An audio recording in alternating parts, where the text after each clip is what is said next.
My dad collapsed and was rushed to the hospital. I need to be with him, so I can't go on our honeymoon. You'll have to go alone.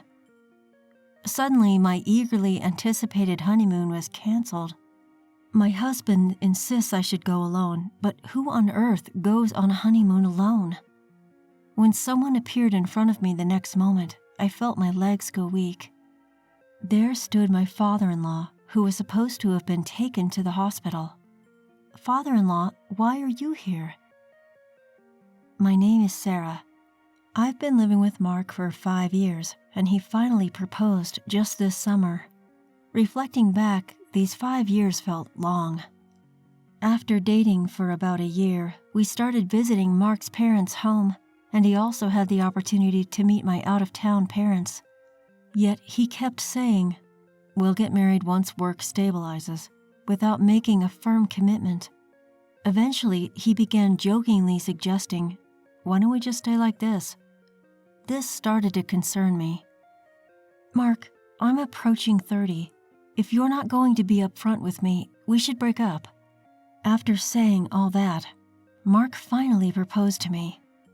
We were already close with each other's parents and had discussed everything from what we wanted at the wedding to where we wanted to go on our honeymoon. All that was left was to execute those plans. We'd hold a small ceremony with only our closest friends and family. The only event left was our honeymoon. Mark was going to spend the day at his parents' home to spend some time with them. I had dinner with my parents, who had come from out of town and later returned home alone. I checked the luggage for the honeymoon and sent a message to Mark's phone before I went to bed. "Mark, you've done great today. I'm all set for our honeymoon tomorrow. I'm really excited about our trip to Italy." However, I didn't hear back from Mark. I thought to myself, he must have fallen asleep from exhaustion from the ceremony. I hope he doesn't oversleep for our flight tomorrow. Feeling a little nervous, I eventually fell asleep. The next morning, I was awakened by a call from Mark. "Sarah, something terrible has happened." He started speaking rapidly the moment I picked up. "My dad collapsed and he's been rushed to the hospital. You'll have to go on our honeymoon alone today." "What? What do you mean?" I couldn't help but let out a bewildered exclamation. "But your father was so full of life at our wedding yesterday, wasn't he?" "I'm as shocked as you are, Sarah. I'm going to stay by his side, but you go ahead without me." "Don't be ridiculous. If your father's ill, there's no way I can leave for our honeymoon. Who on earth goes on a honeymoon alone?" I asked for the hospital his father was taken to, but Mark stubbornly refuses to tell me. "If I told you, you'd come to visit, wouldn't you?" "Of course I would." "Dad knows how much you've been looking forward to going to Italy. He insisted that I should still let you go. Please respect his wishes. There's no way I can enjoy myself with everything that's going on. Are you planning to come join me once he's feeling better?" "Of course. I'll come as soon as things are settled here."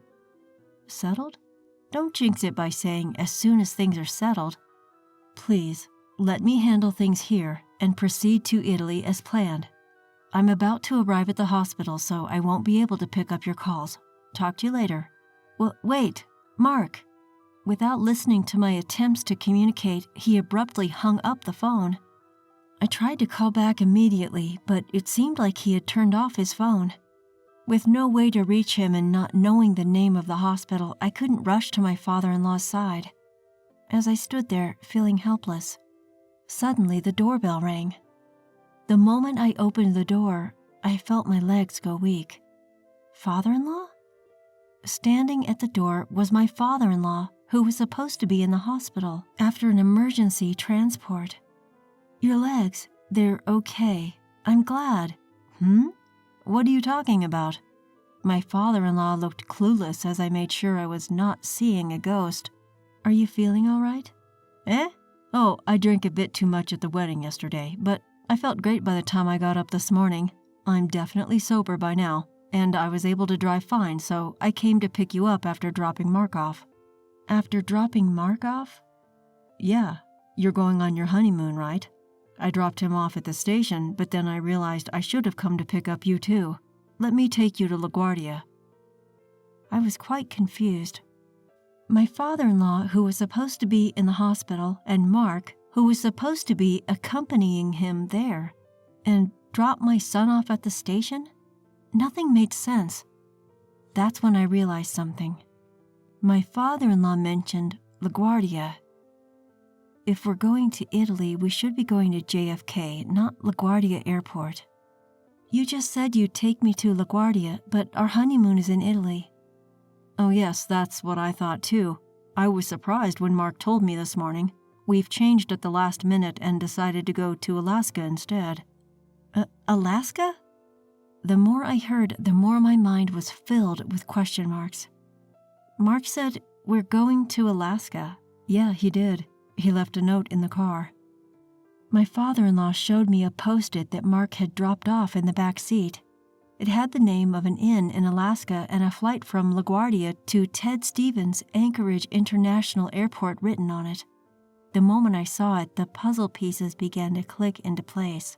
Could you please take me to LaGuardia after all? Of course. There shouldn't be too much traffic. We'll probably arrive around the same time as Mark's train. Thank you so much. Throughout the journey, I couldn't help but reflect on Mark's actions up to now. Whether my hypothesis is correct or not will be confirmed the moment I find Mark at the airport. I thanked my father-in-law and headed into the airport. Near the check-in counter for the flight written on the post-it, I spotted Mark right away. He was arm in arm with a young woman, effortlessly selecting drinks together. I knew it. He had been cheating on me all along. The affair probably started while we were living together. His hesitation to get married was probably due to her. And not just having an affair, but going on a trip with his mistress on the day of our honeymoon. I stood defiantly in front of them. Mark, about to exit the store after buying drinks, saw me, and his mouth fell open. Sarah? What are you doing here? Right back at you. Why are you, who should have been at the hospital taking care of your father, at a place like this? I just came to do some shopping. Shopping? You came all the way to LaGuardia just to buy a bottle of water? Yeah, Dad was begging for some airport water. That's funny you say that because I was just with your father. Eh? Your father came to pick me up in his car. He seemed to be doing great, which was a big surprise. Oh, that's right. After our call, he suddenly bounced back. His vitality always amazes me. Mark seemed determined to stick to his lie. Amidst my astonishment, a thought crossed my mind. I want to witness the kind of excuse this man will come up with next. So, who is this woman right here? Where were you two planning on going? She's the nurse who was in charge of Dad. We're on our way to check out a rehabilitation facility for him in Alaska. This excuse is just too painful to hear. I was dumbfounded and I couldn't help but let out a sigh. Enough. Your foolish lies are giving me a headache. It's not a lie. She's really my dad's... Mark's words were cut short by a voice from behind. My what? When I turned around, there stood my father-in-law. Father-in-law? I thought you headed home. I noticed something was off with you, Sarah, so I parked the car and followed you. It seems like it was the right choice. With his father before him, Mark, realizing that his lies weren't working, was visibly acting suspicious. In response to his behavior, my father-in-law asked in a stern voice, So who is this woman? Just as Mark started fumbling for words, the woman beside him broke the silence. I'm Amy, Mark's girlfriend. Upon hearing this, Mark swiftly covered her mouth. Hey, what are you saying? You have to speak clearly, Mark. You don't love your wife. Hurry up and get a divorce with her. Wait, just be quiet. Why should I? You promised to leave your wife to be with me. Isn't that why you chose me over her today? That's because you threatened me by saying if you don't go to Alaska with me today, I'll expose our relationship. I see, so that's what it is. I coldly told him. So in other words, you were having an affair with that woman. Then Amy glared at me and retorted, It's not an affair. Mark and I are serious about each other. He never wanted to marry you. By this point, I didn't even feel like arguing. That's fine. Do as you please. Leaving the two of them there, my father-in-law and I exited the airport. It was 5 days later that Mark returned home. The doorbell rang, and so I talked to him through the intercom. "Sarah, I can't unlock the door. Can you open it for me?" "Oh, about the lock. I changed it." "You changed it? Why would you do something like that without telling me?" "I don't like the idea of a stranger having a spare key to my home." "A stranger? Are you talking about me?" "Who else would I be talking about? I've already prepared the divorce papers, so just quickly sign them." Wait a minute. Let me in first. We can talk after that." Keeping the door chain on, I passed the divorce papers through the crack. "There's nothing for us to talk about. Once you sign the papers, can you leave immediately?" "Don't be so angry. I've decided to break up with Amy." "Huh? What do you mean?" "Well, she's terrible. I agreed to go to Alaska because she threatened to expose our relationship, and all she did was complain that the inn was old-fashioned and the weather was bad. It wasn't fun at all. So I clearly told Amy I have no intention of divorcing my wife. Please break up with me." I couldn't care less whether you and that girl break up or not. The only choice I have is a divorce, even if you don't agree." "Don't say that. Are you angry because we couldn't go to Italy? Well, it's a little late, but shall we go now?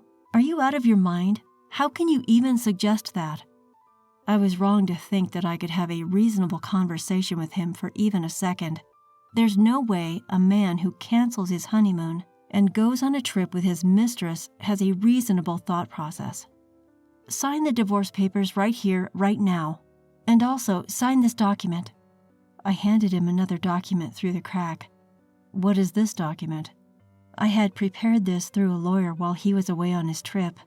It was a written agreement for the payment of alimony and the cancellation fee for our honeymoon. "Look, I'm saying I don't want a divorce. You're the one who wants a divorce, so why on earth do I have to pay alimony? I'm saying I want to give us another shot." Seriously, there's a limit to how much common sense you can ignore. It's evident that infidelity comes with consequences like this alimony. The decision to start over or not isn't yours to make, considering you're the one who cheated. And what's this cancellation fee about? We don't get a travel fee refund because we canceled our trip on the day. Since it was you who caused the cancellation, it's only right that you pay for all of it, isn't it? I told you go alone. Not going was your decision. How could I possibly go on honeymoon alone?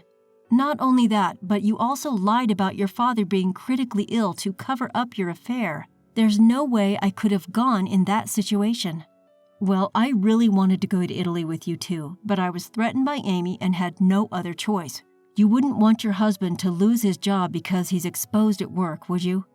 "She threatened to expose you at work?" "Yeah, that's right. If she says she's going to do it, she will. It's all Amy's fault." "Surely Amy does have a kind of vibe where you can't predict what she might do once she sets her mind to it.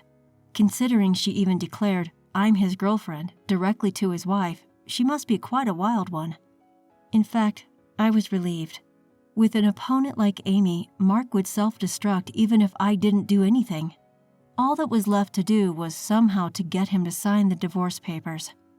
Pretending to be worried, I deliberately asked him, "Hey, are you sure it's okay for you to be here?" "What do you mean?" "You broke up with Amy, right? Wasn't she angry?" "Of course she was angry, but I'm done with her." "Well, you might be fine, but what about Amy? Given her personality, I wouldn't be surprised if she storms into your office and exposes you." "Indeed, that would be disastrous. I need to go to the office and stop Amy." "Sarah, please, pass me my company key card." "This one?"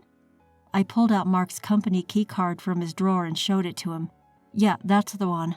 I quickly shook off Mark's hands as he tried to take it through the chain gap. "I'll give you the key card in exchange for your signature on the divorce papers and the payment agreement for the bill." "But..." With this, Mark would probably agree and sign. "Have you decided? You better hurry. Amy may beat you to the office." All right." Reluctantly, Mark signed all the documents and passed them through the door gap. "Here, this is good enough, right? Hurry up and give me the key card." Once I handed over the key card, Mark ran off, heading towards the office. I went to the courthouse to submit the divorce papers as well as hand the signed payment agreement to my lawyer. It was a relief that at least the money issues had been sorted out. The next day, I received a frantic call from Mark. "Hello?" "Ah, Sarah. What do you want? We are legally strangers now. We have nothing to talk about." "Wait, don't hang up on me." Mark pleaded desperately. Feeling a little curious about what happened, I decided to listen to his story. "So, what do you want?" "I was called by the board when I got to the office today. Everyone knows I had an affair even though I got ahead of Amy. Isn't that weird?" "Oh, that's because I told them." "What? You told the board?" "Well, I felt sorry for them because they came to our wedding, but we got divorced so soon. You seemed busy with Amy, so I decided to explain the reason for our divorce to our guests." "Guests? You mean not just the board? You told everyone at my office?" "Yes, when I told them my husband preferred a cheatcation over our honeymoon, everyone was appalled. But how am I supposed to face everyone at work going forward?" "You don't have to hide your true self anymore. Isn't that a good thing?" "Huh. Don't mess with me. You ruined my life." "I should be saying that to you. I wish I could reclaim the 5 years I wasted on someone like you." When I raised my voice, he had nothing more to say. "Why don't you just be with Amy? If her feelings for you are so strong, wouldn't she support you even if you quit your job?" "No way. Nothing good happens when I'm with that woman. The only one who can support me is you, Sarah." "Well, nothing good happens when I'm with you. If you want support, you should think about other people's feelings a bit more before you act." "Yeah, I truly regret it. So let's try again." "No chance. How about reflecting, turning over a new leaf, and getting back into the dating scene? Oh, and maybe find a job first." "Sarah, don't abandon me." "You're the one who betrayed me first. You'll just have to live with your regret." I ended the call abruptly. After that, it seems Mark returned to his parents' house to borrow some money a few times. But my father-in-law, who had been made out to be gravely ill without him knowing and moreover was used as an excuse for Mark's infidelity, was furious. Eventually, he cut ties with Mark. Mark found it increasingly uncomfortable to be at his company and ended up quitting. His job hunting didn't go well, and it seems he's barely making a living by working part-time at a convenience store. On the other hand, I moved into a new home with the alimony from Mark. Even though I changed the door locks, it felt uncomfortable living in a place my ex-husband knew about. Mark's parents helped me move. They probably saw it as a way to atone for their son's misdeeds. I still occasionally chat as well as have meals with them. I won't get back the 5 years I spent with Mark, but I'm going to find a better man next time.